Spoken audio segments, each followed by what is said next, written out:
मैं और मेरी बहन ट्विंस है। हम 26 तारीख को हमारा बर्थडे है और हम जा रहे हैं चंडीगढ़। तो आज हम दोनों का बर्थडे है।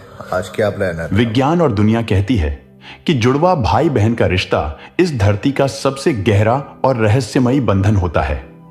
कहते हैं कि अगर एक को चोट लगती है तो दर्द दूसरे को भी महसूस होता है, लेकिन यहां पर बिल्कुल अलग हुआ है। इस जुड़वा भाई ने अपनी सगी जुड़वा बहन को बेरहमी से मार डाला है। इसने एक या दो घाव नहीं दिए हैं, बल्कि इतने घाव दिए हैं कि पोस्टमार्टम करने वाला डॉक्टर भी सहम गया था। इसने उस बेचारी को पूरे 84 घाव दिए हैं। और हैरानी की बात देखिए, यह सब किसी जायदाद या दुश्मनी के लिए नहीं हुआ, क्योंकि इनका आपसी प्यार भी सागर से कहीं अधिक गहरा था। बल्कि यह वारदात मोबाइल की 6 इंच की स्क्रीन के पीछेपन पे एक ऐसे रिश्ते के लिए हुआ जिसका असल जिंदगी में कोई वजूद ही नहीं था। आज हम सिर्फ एक खौफनाक वारदात ही नहीं दिखाएंगे, बल्कि समाज की उस सच्चाई से पर्दा उठाएंगे जो आज हमारे और आपके घरों में मोबाइल की स्क्रीन के पीछे खामोशी से पनप रही है। एक ऐसी सच्चाई जो आज हर मां बाप को अंदर तक झकझोर कर रख देगी। इसने बहन को ही नहीं मारा है, बल्कि बहुत कुछ किया है। और जब आपको इसकी सारी करतूत पता चलेगी तो आप भी हैरान रह जाएंगे। वीडियो शुरू करें उससे पहले इन कुछ क्लिप्स को ध्यान से देखना बेहद जरूरी है। मैं और मेरी बहन हम इक्वली क्वालिफाइड है। हमारी मदर ने कभी भी भेदभाव नहीं करा हमारे बीच में।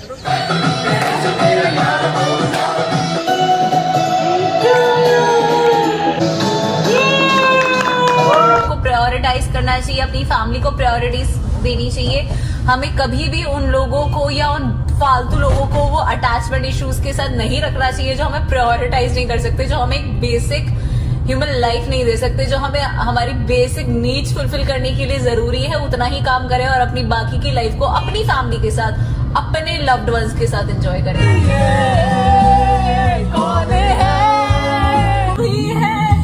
मतलब भगवान मुझे मेरी माँ से, मेरी बहन से ज्यादा अच्छा गिफ्ट कुछ नहीं दे सकता। इतने सपोर्टिव है मेरी मदर, मेरी बहन इतनी सपोर्टिव है। खतरे की जून हल्की लगे, कोई तेरे डालों का झूठा। 1 2 3 4 get on the dance floor। Family के साथ जो टाइम है वो सबसे प्रीशियस है। इसकी कोई वैल्यू नहीं है। आपकी फैमिली खुश है, आपके साथ में एंजॉय कर रहे हो, आप लोग मजा आ रहा है। और सबसे अच्छी बात है कि मेरी फैमिली खुश ही रहती है। हिमशिका मम्मी किसी भी सिचुएशन में खुश ही रहते हैं हमेशा। मैं अपसेट हो जाता हूँ, मैं डिसअपॉइंट हो जाता हूँ, बट ये कभी डिसअपॉइंट नहीं होते, ये कभी अपसेट नहीं होते। इन वीडियो क्लिप्स को देखकर आपको अंदाजा तो हो ही गया होगा कि यह परिवार कितना खुशहाल और सुलझा हुआ था। इनके बीच आपस में कितना प्यार और अटूट भरोसा था। लेकिन अब यही बात आपको अंदर से डराने भी लगी होगी, क्योंकि जब एक सगा भाई जिसके साथ बचपन बीता हो और इतना प्यार भी हो, वो अपनी ही बहन के शरीर को 84 बार चाकू से गोद सकता है और अपनी जन्म देने वाली मां पर 6 बार जानलेवा वार कर सकता है, तो फिर आम इंसान की फितरत पर भरोसा कैसे किया जाए? रिपोर्ट के मुताबिक शनिवार की शाम जब पोस्टमार्टम रिपोर्ट सामने आई तो पूरे पुलिस महकमे में सन्नाटा पसर गया। दरअसल हत्यारोपी भाई हार्दिक ने बर्बरता की सारी हदें पार कर दी थीं। हिमशिखा के गर्दन, पैर, हाथ, पेट, छाती, कंधे, चेहरे और सिर, हर जगह ताबड़तोड़ वार किए गए थे। डॉक्टरों ने जब जांच की तो जो सामने आया वो और भी ज्यादा खौफनाक था। चाकू के हमलों से हिमशिखा का लिवर, किडनी और हार्ट पूरी तरह छलनी हो चुके थे। उसके फेफड़े फट गए थे और पसलियां टूट चुकी थीं। गर्दन पर भी 4 गहरे जख्म पाए गए। डॉक्टरों के मुताबिक यह हमला इतना हिंसक था कि शरीर का शायद ही कोई हिस्सा सुरक्षित बचा हो। आज के इस वीडियो में हम इस खौफनाक वारदात की वो परतें खोलेंगे जो आपको अंदर तक झकझोर कर रख देंगी। वीडियो में आगे हम उस अनजान लड़की की सच्चाई भी सामने लाएंगे जिसकी वजह से इस भाई के सिर पर ऐसा खून सवार हुआ। लेकिन उससे पहले इस पूरी घटना को बिल्कुल शुरुआत से समझना बहुत जरूरी है। स्क्रीन पर आप जो यह तस्वीर देख रहे हैं, इनका नाम हिमशिखा शर्मा है। यही वो मासूम लड़की है जिसकी उसके अपने ही सगे भाई ने बेरहमी से हत्या कर दी। हिमशिखा चेहरे से जितनी खूबसूरत थी, स्वभाव से वो उससे कहीं ज्यादा सरल, शांत और होनहार थी। उसने बीटेक किया हुआ था और पेशे से एक इंजीनियर थी और गुरुग्राम जैसे बड़े शहर में रहकर वो एक अच्छी नौकरी कर रही थी। इसके साथ ही वो अपनी एमटेक की पढ़ाई भी कर रही थी।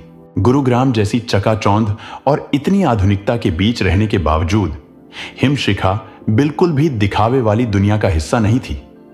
25 साल की उम्र में इतने बड़े शहर में रहते हुए भी उसके सगे भाई और उसकी मां के अलावा उसका कोई दूसरा दोस्त तक नहीं था।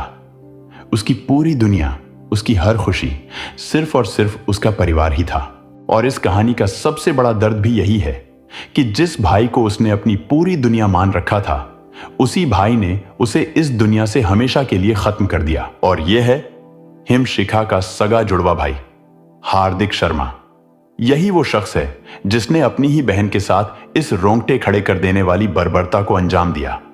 हार्दिक के बारे में भी कुछ ऐसी हैरान कर देने वाली बातें हैं जिन्हें जब आप इस वीडियो में आगे जानेंगे तो सच में आपके पैरों तले जमीन खिसक जाएगी। और ये हैं इन दोनों जुड़वा बच्चों की मां नीलिमा शर्मा, एक ऐसी मां जिन्होंने अकेले अपने दम पर अपने बच्चों को इस मुकाम तक पहुंचाने के लिए अपनी पूरी जिंदगी दांव पर लगा दी।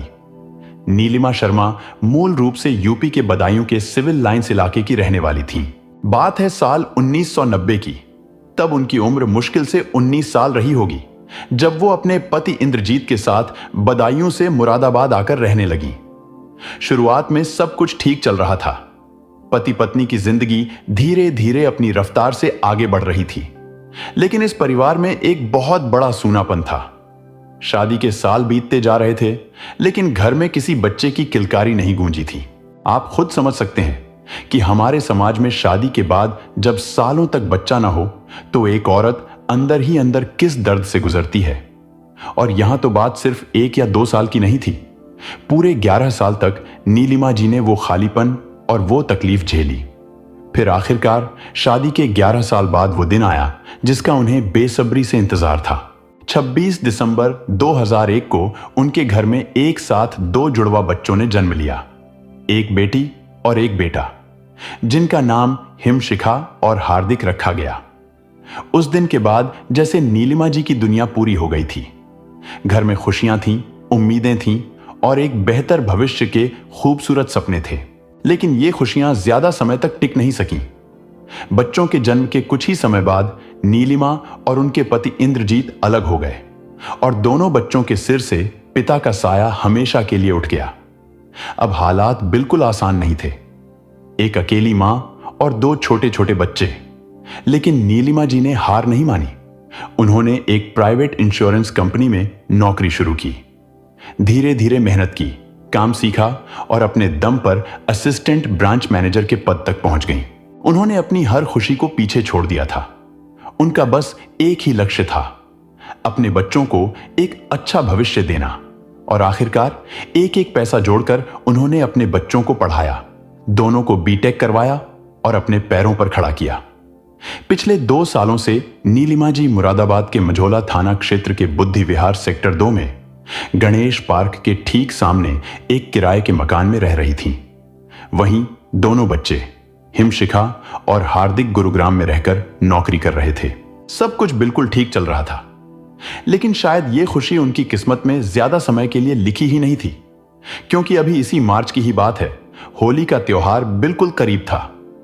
इसी वजह से हिमशिखा और हार्दिक छुट्टियों में अपनी मां के पास मुरादाबाद अपने घर आए हुए थे। और फिर 6 मार्च 2026 को हार्दिक ने अपनी ही बहन हिमशिखा को बेहद बेरहमी से मार डाला और अपनी मां को भी मारने की कोशिश की। दरअसल इस तबाही की शुरुआत घटना से करीब 2 साल पहले यानी साल 2024 में ही शुरू हो चुकी थी। हुआ कुछ यूं था कि साल 2024 में अपनी कंपनी के एचआर के साथ किसी बात को लेकर हार्दिक का बड़ा विवाद हो गया। उसे लगने लगा था कि दफ्तर में उसके साथ गलत हो रहा है।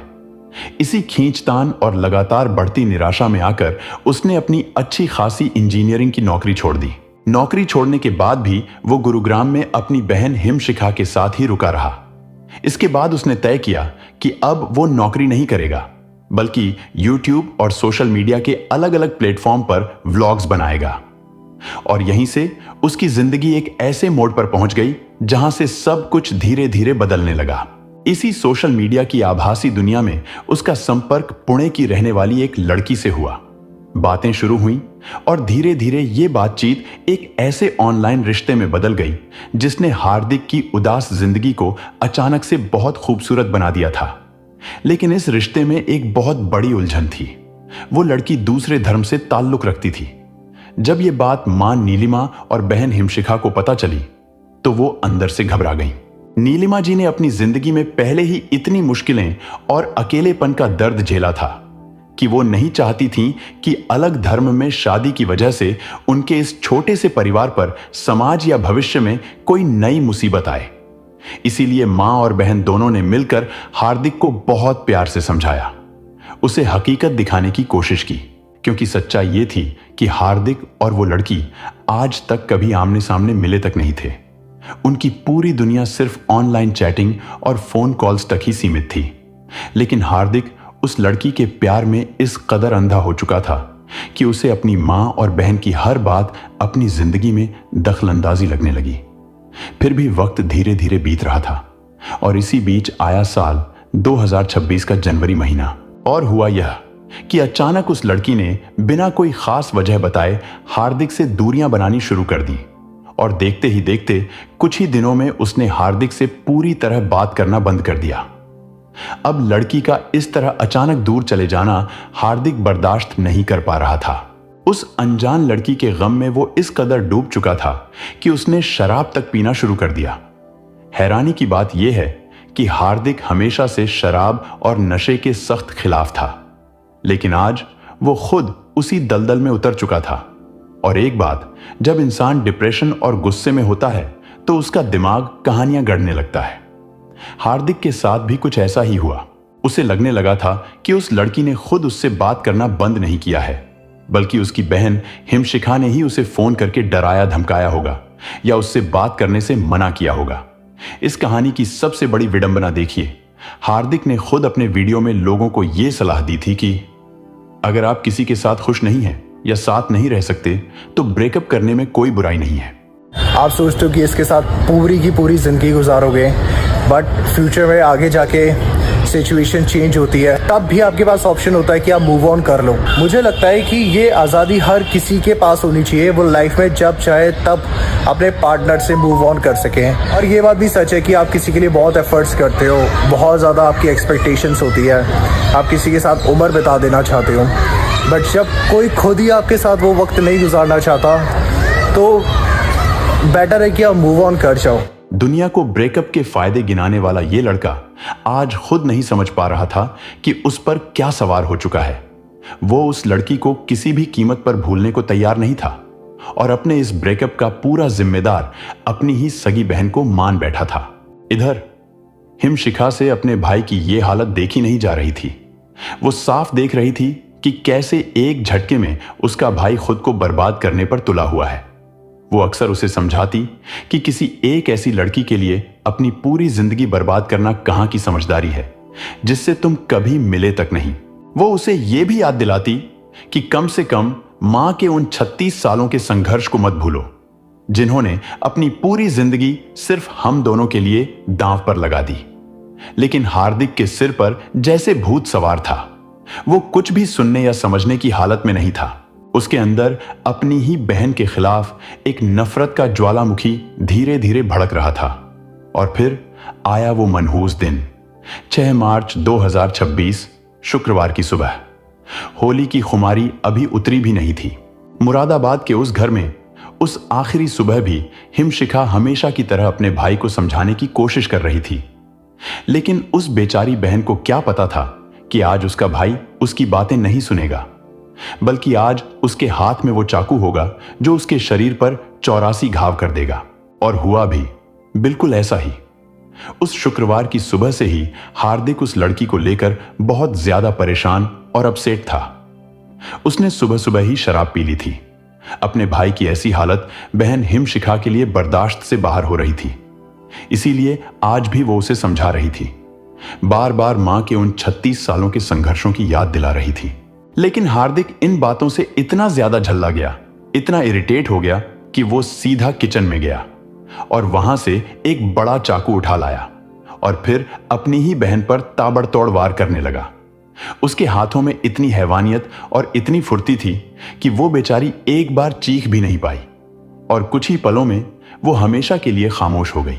लेकिन उसकी हैवानियत यहीं नहीं रुकी। अपनी ही सगी बहन की खून से लथपथ लाश को उसी हालत में छोड़कर वो बाथरूम में गया। खून से सने कपड़े उतारे, आराम से नहाया, नए कपड़े पहने, फिर घर को बाहर से ताला लगाया और सीधा अपनी मां के ऑफिस पहुंच गया। वहां जाकर बिल्कुल सामान्य चेहरे के साथ उसने अपनी मां से कहा, मां जल्दी घर चलिए, आपके लिए एक सरप्राइज है। मां पूरी तरह अनजान थी। उन्होंने सोचा शायद बेटे का गुस्सा शांत हो गया है और वो उन्हें कोई सरप्राइज देने वाला है।